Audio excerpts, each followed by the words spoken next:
if you've had a chance to walk around the show floor yet, you've seen quite a few displays out there that are 4K. We're going to learn a lot more about 4K starting right now. We've got C industry analyst Tim Bajarin with us of Creative Strategies and a panel of 4K experts here. So go ahead, guys, take it away. Thank you very much. As you mentioned, my name is Tim Bajarin. I'm president of Creative Strategies. I'm one of the high-tech industry analysts, and I write for TechPinions, which is our site, as well as Time Magazine and PC Magazine. Now, I'm pleased to have this particular time with all of you guys to moderate this particular panel, where we're going to kind of look at the whole issue of 4K. Now, as you know, we've come through the HD transition, and that moved pretty quickly once the government pushed the HD standards and moved us in that direction. But I'm going to start out by asking first of all, let me introduce our panelists. Right next to me is Grover Crisp. I'm sorry, he's down there, Grover. I'm sorry, Grover's down in that direction. He is Executive Vice President of Asset Management, Film Restoration, and Digital Mastering for Sony Pictures Entertainment. Next to him is Mike Fasulo, who is the President and Chief Operating Officer of Sony Electronics. And next to him is Hugo, is it Gaggioni, okay? Who's CTO VP of Technology, PSD Sales and Marketing, Professional Solutions of America. Now, Mike, of course, is the CEO of Sony, and I've known Mike for quite some time.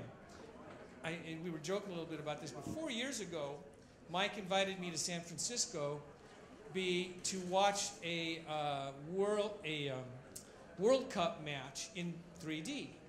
And at the time, 4 years ago, that was the next big thing. 3D was the next big thing. So I got to ask you this. 4 years later, 3D is not quite the same push. We've now shifted to 4K. Why didn't 3D take off, and why is it now time for 4K? I thought you said you were my friend. I'm only kidding. We've actually sold quite a bit of televisions with 3D, but 4 years ago, 2010, how many people watched FIFA World Cup in America? Right, very little. 2.3 million. 23 million this past weekend. Really? Right. So times have changed and things have changed, and you know, with 3D. The experience in the theater is second to none. It's romantic, it's sexy, it's a date night out.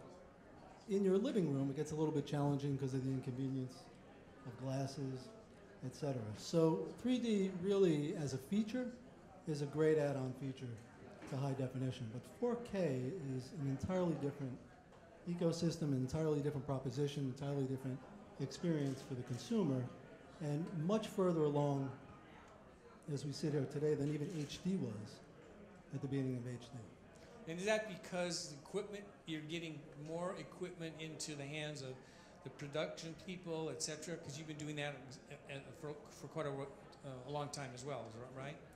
Correct. We've been doing that for quite some years, and maybe Hugo will want to comment on that as well. But you know, we have a professional group as well that sells into broadcast and professional and production studios, and earlier we talked about high-res audio as well. So we've been doing 4K for quite some time, so this isn't a new format to us. But what's different to me in this adoption is that all of the industry segments are aligned. You know, again, coming off of the panel before us, it was really enlightening to see that all the industries were aligned on the same goal. Therefore, that user experience, that customer is going to benefit from it. It's the same case in 4K, in the television world, 4K Ultra HD. Okay. Hugo? Yes, just a comment. We are just simply following a natural evolution of the human visual system and satisfaction with imagery. Remember, 20, 30 years ago, we have a standard definition television. We have tube-based CRTs, and the sizes of the screens were very small. As we transitioned to flat panels, and the panels could now reach 36, 45 inches in dimension, then we had to have higher resolution. And this is what it was a natural evolution to high definition. And for quite a while, we had sizes of flat panels that were fully satisfied with high definition. And today, still high definition, full high definition, is a very vibrant format. But as we transition from 45, 55, 60, 70, 80 inches in sizes are becoming now commodity, then high definition starts breaking down. It's not quite there yet. It's beginning to have a lack of punch that we had in smaller sizes. And 4K is just a natural evolution in terms of dynamic range, resolution, brightness. It's completely a natural transition from HD to higher resolution. But it's somewhat a chicken and egg issue as well in the context, at least from the consumer's viewpoint, because while they would like 4K, they also want to have 4K content. And you and I were talking about this a little bit beforehand, is that for that to happen, the broadcasters or the content creators are going to all have to move towards 4K. But you were pointing out that fundamentally they're there now. And because, first of all, Sony, of course, has been having equipment to there, but this transition for them has been a lot different than it was moving to HD. Well, actually, it's quite the opposite of high definition. When we transitioned from SD to HD back in the 80s, we had the professional equipment was ready. We had the studio cameras in the television stations were ready for high definition, but the consumer segment was not. Now it's the opposite. The consumer segment is ready for 4K. We have the panels, not only from Sony, but other manufacturers. And now the professional equipment is beginning to catch up, and the television distribution is now moving towards 4K transmission. We had in cinematography, and my friend Robert can expand on this, cinematography has been 4K and even beyond 4K for quite a while. That is the digital negative, is how to repurpose content in cinematography. But now 4K is percolating into sports. I mean, we have now the World Cup soccer games in 4K. Sport is a fantastic opportunity to showcase 4K. Runway shows, magazines, documentaries, nature programming is beginning to happen very, very rapidly. Now, from Sony's picture standpoint, Grover, you guys obviously have to be looking at this, and because of Sony, you're leading the charge with that. But from your standpoint, was that established as a standard for all Sony content sometime back, and now it's moving in that direction full bore? Or give us an idea of the evolution there. Well, I'll tell you, we first encountered the benefits of 4K back, I would say, about 8 years ago, somewhere around there, when the first 4K film scanners started coming onto the market. And we were just beginning to master for Blu-ray releases. And we immediately discovered the benefits of it, because at 4K it really captured much more of the detail in a 35 millimeter film image. So if you want to talk about how long 4K has been around, it's been around as long as film has been around, because essentially that 35 millimeter frame is about 4K minimum resolution. But we've never been able to capture it or exhibit it that way before. So those are the benefits that I see in terms of 4K. So we started using 4K scanners back then, and since that time we've built a facility on the studio lot called Colorworks, which is built for 4K workflow, complete 4K workflow, coming either from film sources or 4K camera sources. And all of the work that we do in terms of film restoration, for example, or anything that we work on in the library is all at 4K now, and has been for several years. And I think when the first 4K TVs were coming out, which was, I guess, late 2012, I believe, you know, we got the message from these guys that, you know, this is happening, what do you have? And we actually did have we found that we had more 4K motion pictures finished in 4K than any other studio, and since then we've done a lot of films in 4K. We still produce films, you know, the new films, not all of them are in 4K, but certainly some of them are, like this one that just came out this week, How to Think Like a Man 2 and The Amazing Spider-Man 2. Those are 4K. We have a Brad Pitt film coming up that's in 4K. And with the cameras that are being used in television production, for example, now, like The Blacklist and Masters of Sex. We're finishing those in 4K, and they're available on the 4K service from Sony Pictures Home Entertainment. So, Mike, I want to transition that a little bit to the consumer creating 4K, because I happen to see the camera right there, and you showed me this, I think it was in January. I don't know if it's the exact same one. Same one. But you mentioned that, and it was startling to me, that the prices of these 4K cameras actually started coming down dramatically. I guess it was at the beginning of this year. And so tell us a little bit about that and the fact that you're seeing more and more consumers actually moving towards creating 4K themselves.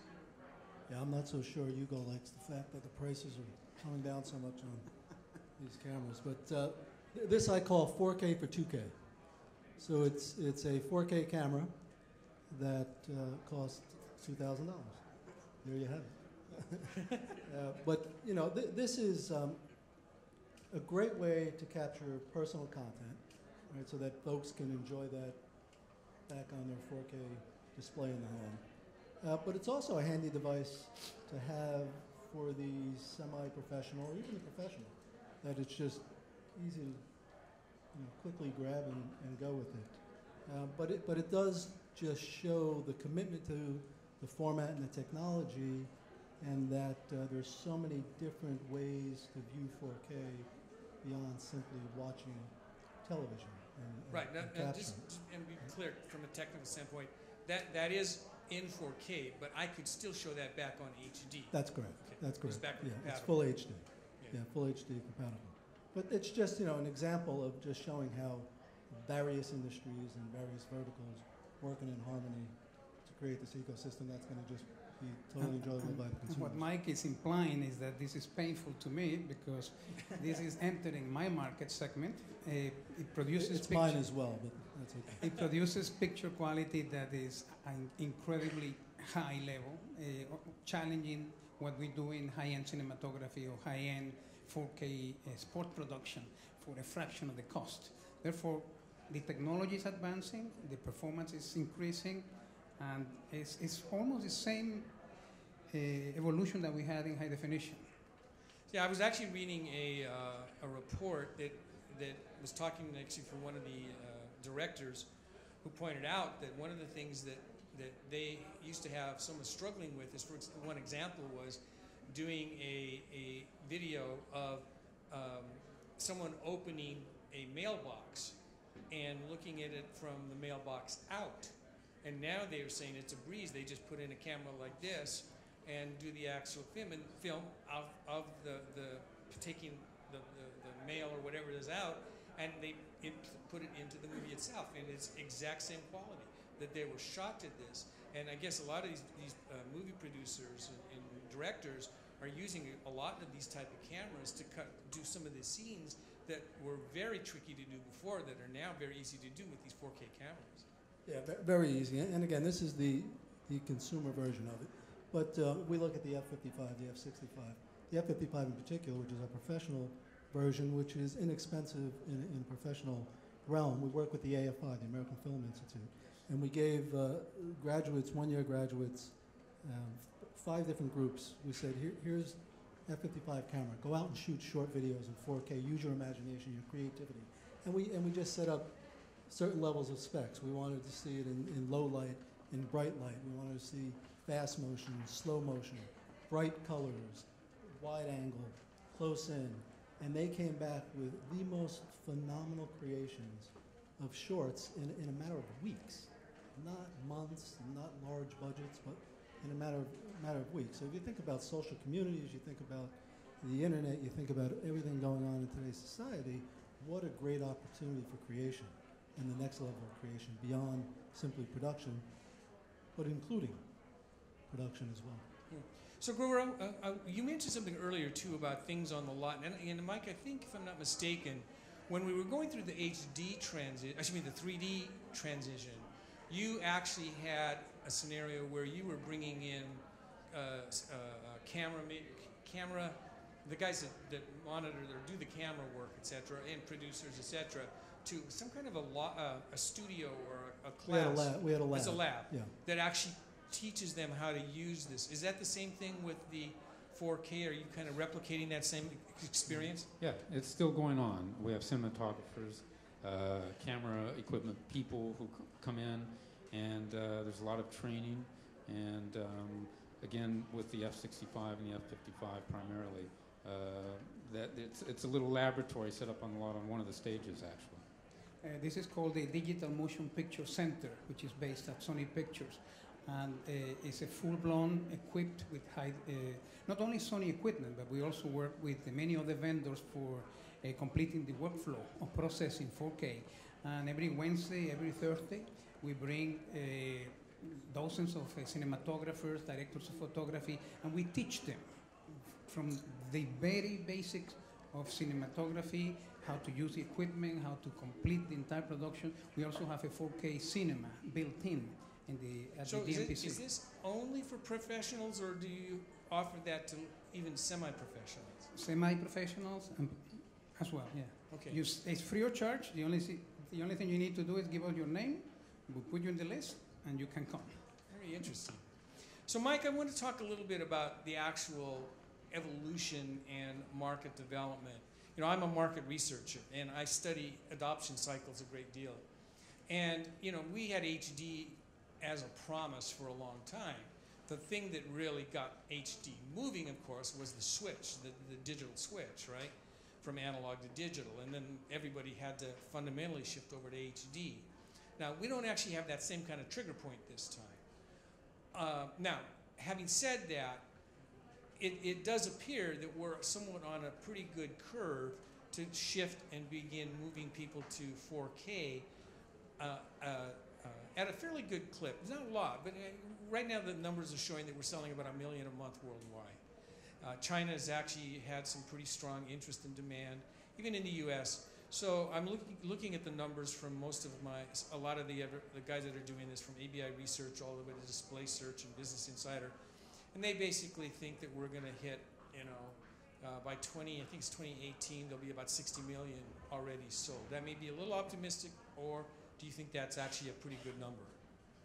I think it's a reasonable stretch to get to, because the adoption is taking place daily. But you know, a lot of things we talked about thus far had to do with education and experience, and that's going to be the key to that number or beyond. That education experience, we need to do it across all fronts of all industries. So we are doing it on the device side, on the professional side. We're doing it on the motion picture side and the studio side. And we're also doing it in retail with the consumer. And so, you know, we have our own stores, which is the best demonstration and expression of the brand. But we've also worked with our specialty retailers across the nation, as well as announced about a month ago an effort with Best Buy, where we rolled out 350 Sony retail experiences within Best Buy. And the reason I bring that up is it's a dedicated environment to Sony, but it really is about educating and demonstrating to the customer what the value is in different levels of high definition 4K. So we're fine if the customer is pleased with high definition and they're buying into high definition, but we want to give them the option of stepping up to 4K.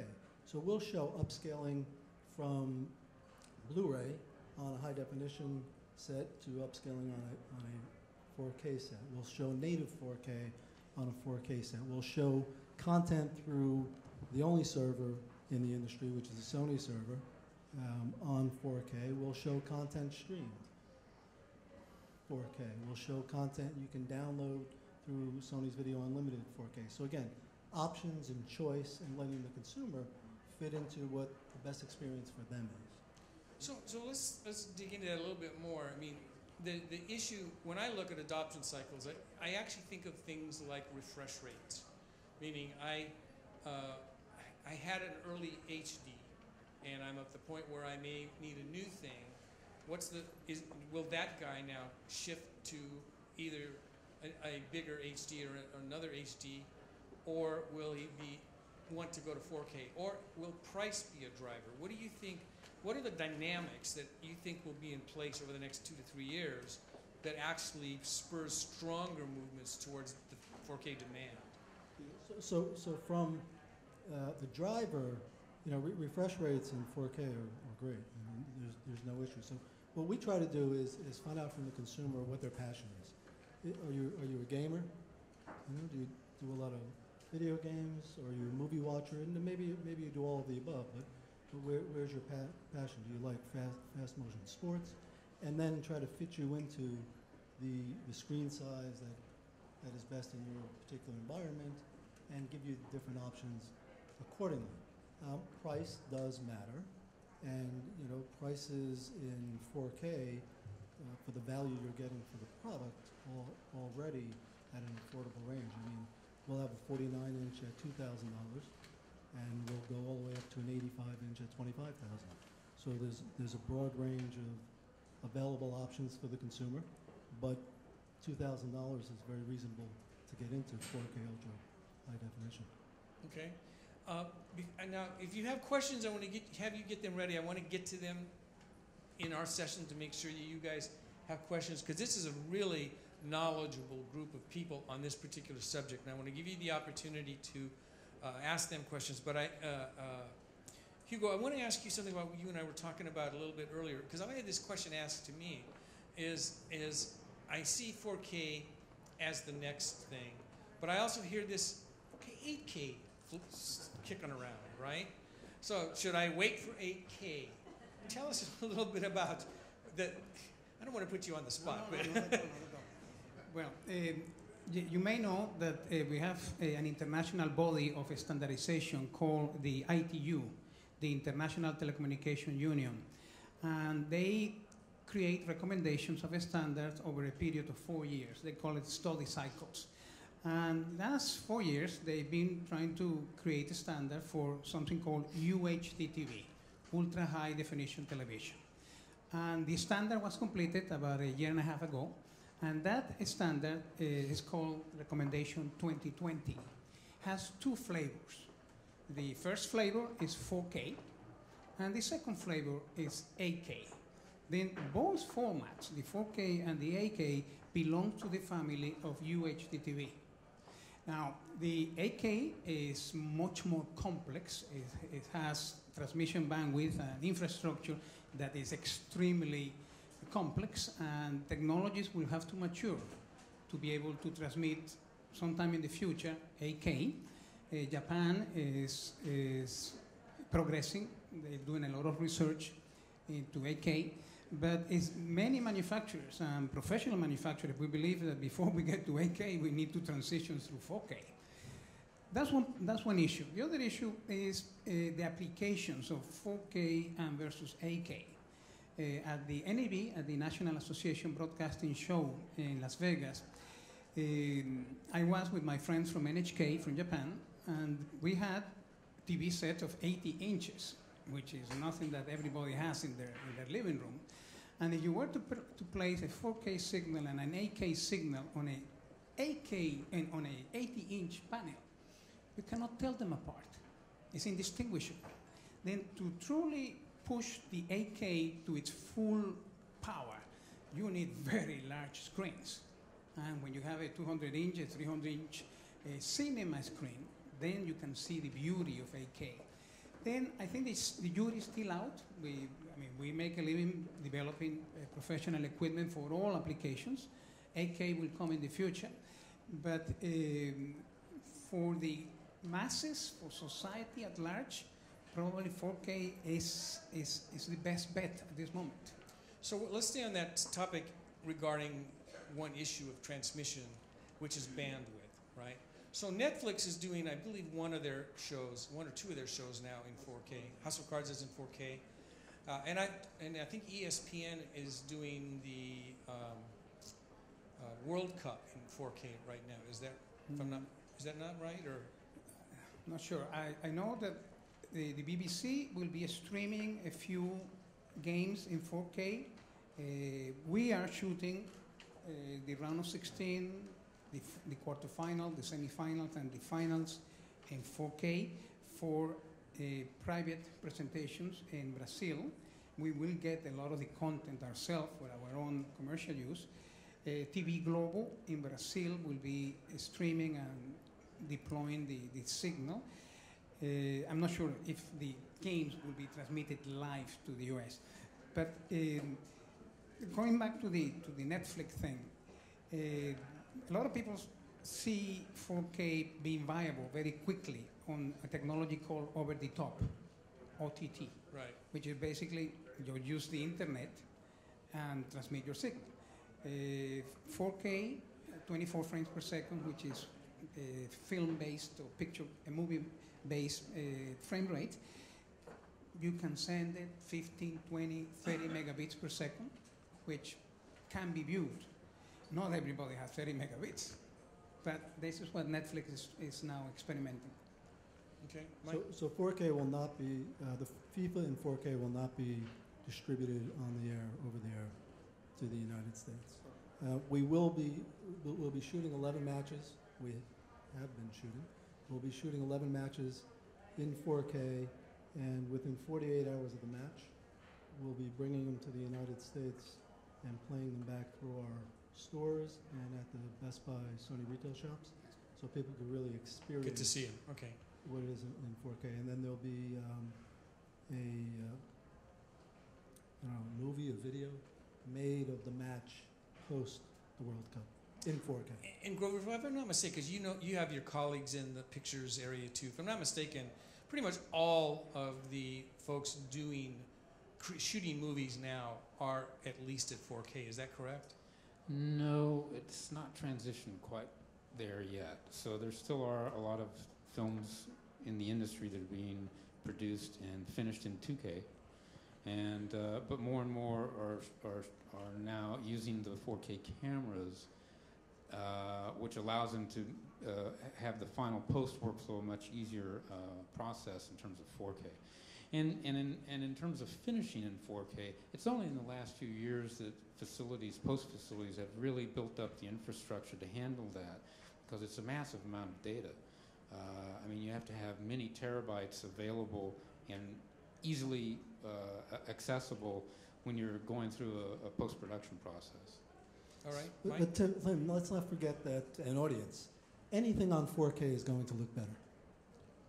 Right? It's going to look better. If you stand in front of it and get a demonstration, a true demonstration of 4K upscaled or Blu-ray upscaled on a 4K compared to a high definition, and we're doing that demonstration in our space just so the customer can make their decision on what they like best. 4K looks better. Yeah, I mean, I'm not a professional in that context, but I can tell the difference. In fact, going to your booth, watching that demo that you have there on the 4K, I think it's an 80-inch screen, if I'm not mistaken, is just stunning to see the difference. In fact, I was telling my colleague who was with me that it's going to be hard going back and sitting in front of an HD TV after seeing that, because it's strikingly different. You don't have to. You can go out and buy a 4K. Yes, I know. I knew that was coming. All right. I would like to get some questions from the audience. So if you raise your hand or stand up, do both. So we'll start here. If you will stand up just so I can hear you. I can see you kind of with the lights, but... Hi, so my name is Batya. I write for drama. My question is probably best for the member that I want to know everyone's perspective, especially because I disagree with you. I don't think 4K is always the best choice, particularly when it comes to actors. And my question is, what kind of pushback are you getting from, it's one thing, it's one thing to see a flower in incredibly high detail and have it seem real. It's a different thing to be a performing artist or a cinematographer. Sybil Shepherd famously put in the diffuser in her contract when she was on Moonlighting for a reason. There's this artistic cinematographic experience that comes with drama that's different. So I'm curious what kind of pushback, if any, you're getting from the artistic community, if everyone just has to put up with it and like it, and where we go from here. Thank you. Well, fortunately, I'm not in the production end of the process, so I don't have to deal with actors or actresses. But I will say, the very first time I bought my own high-def television and watched, like David Letterman show or something, and saw an actress, I thought, my God, I didn't realize that you could see all this detail. So that's a kind way of putting it. I'm sure that it's a similar situation with a lot of talent today, and I guess maybe they have some of those clauses in their deals. I don't know. I did want to go back and you referenced this thing about looking better in 4K. We saw the benefit when we went down this process working with SEL on the new TVs and the 4K server to prepare motion pictures for that service. But I must say, some of those have come out on Blu-ray again, and Blu-ray, of course, is high definition. So what we set up a number of demonstrations to show the original Blu-ray of these titles mastered in high definition versus the Blu-rays mastered in 4K. And there, I'm telling you, there is a dramatic difference. The talent that we've had in, both the directors and cinematographers, are amazed at what they're seeing. We had Caleb Deschanel in recently working on a film called The Patriot. And he said, you know, I'm finally seeing what I thought I was looking at through the camera lens. And, you know, so there are huge benefits in terms of not just the clarity, but actually finally being able to see what you're really supposed to see. Yeah. And I do think demonstration is absolutely required, because not every panel, not every brand puts the same quality into the final finished product. In our case, we do have technology that broadens the color palette, the color gamut. We have technology that shows more neutral and natural tones, you know, pumps up the brightness where needed, but neutral on complexions and where needed as well. We have technology that is up-converting, you know, upscaling from whatever the source is to almost 4K. So it's not simply the panel, it's the technology that goes into the panel as well. I referenced AFI earlier, and you know, these young professionals were just thrilled with how well their expression came out on the shorts that they did. But when we saw it playback demonstrated is when we all went, wow, right? So I do believe demonstration is required. Yeah, just to add to that comment, way back in 2003, 2004, when the studios created the so-called DCI, Digital Cinema Initiative, which was the specification for digital theaters. Sony was the very first manufacturer to produce 4K projectors for digital theaters. Back then, everybody else had 2K projectors. And then people were saying, well, there's no difference between 2K and 4K. And of course, no one could see any difference because we were feeding the same 2K material to both projectors. Then Sony decided to create acquisition, production cameras, to be able to have a complete ecosystem from acquisition, processing, distribution, and final display of 4K. And Sony right now is the only company that has that ecosystem in place. We know how to upscale. We know how to exploit the widest possible color gamut in our displays. Some of the technologies that we have in the digital theaters are now in our consumer panels. Therefore, it's that experience since 2003 that from the cinematographic side that is helping us to create these new technologies in the consumer side. To answer, basically what you're saying, to answer your thing, unfortunately for the actor, what you see is what you get. It's not going to change.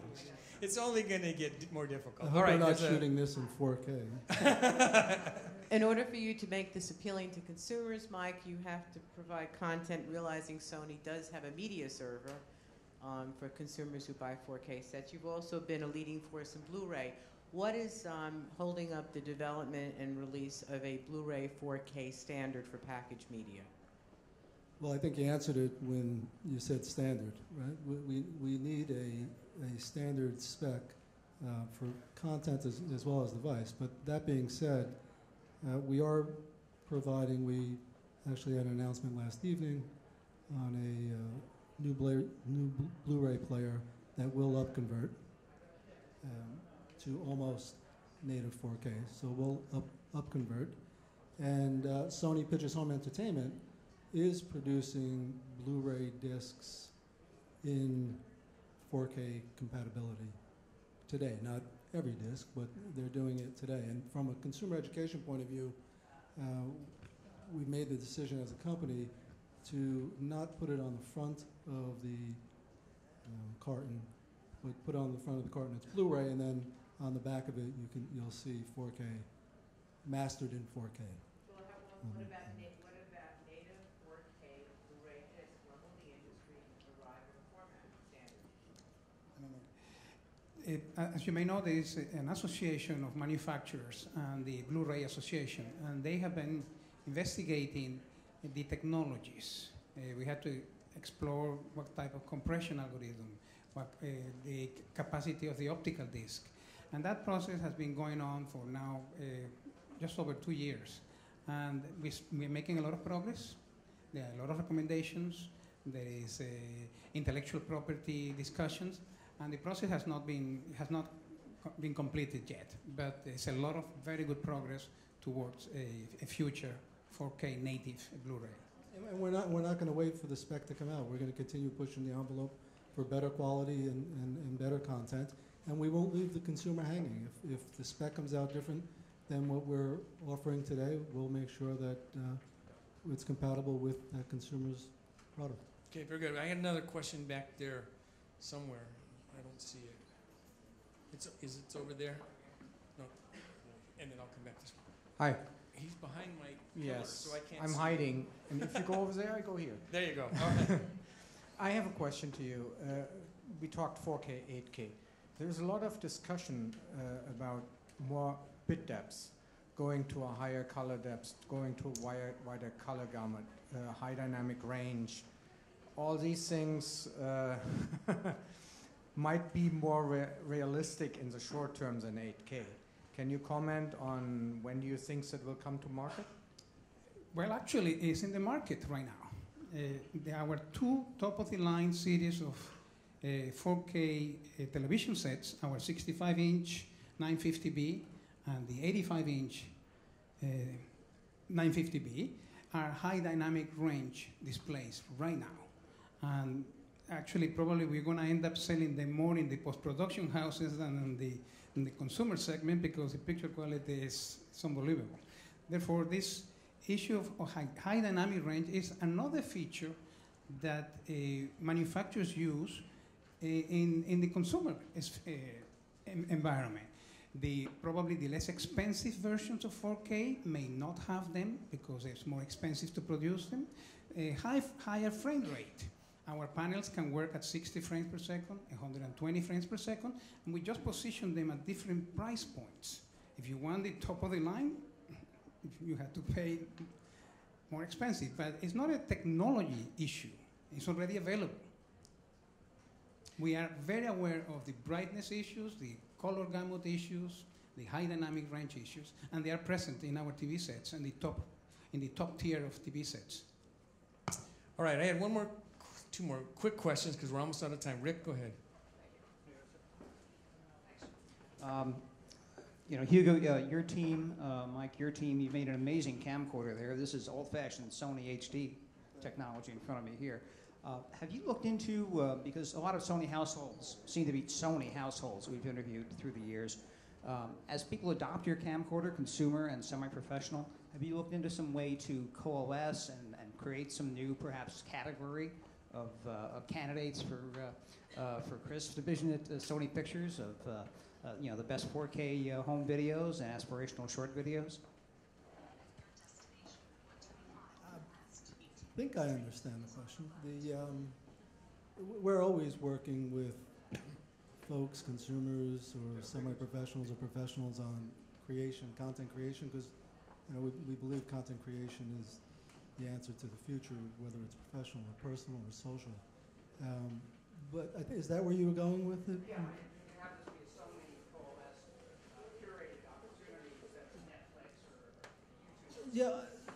Okay. Now I understand it a little bit better. So sure. I mean, we have a large fan base, and it's growing every day that we communicate with regularly, whether it's through PlayStation Network or through Sony Pictures Home Entertainment, electronics, et cetera, that we're always nurturing and building upon. But we also want to provide choice, right? So that's why we offer at least three, I guess 4, ways of consumption of high quality video, whether it's physical, through our server, streaming, or downloaded through us or others.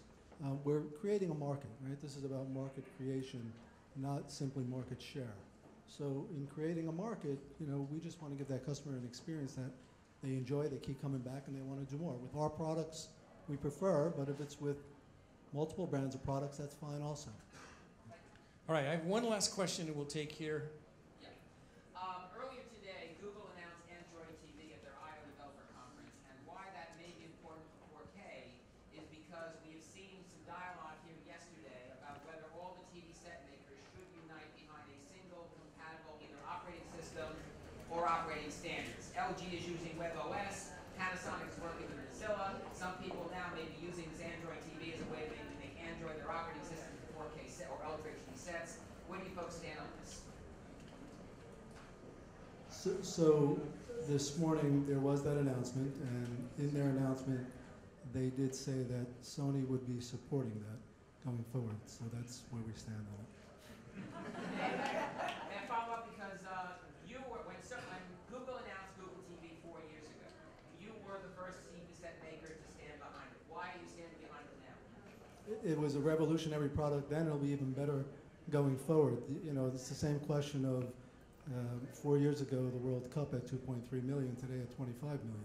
There's a lot of new ways of access. There's a lot of new content. There's a lot of new delivery. There's a lot of new options available today to distribute content than there was just 4 years ago. Well, so and also that product was great back then, and it may have been ahead of its time.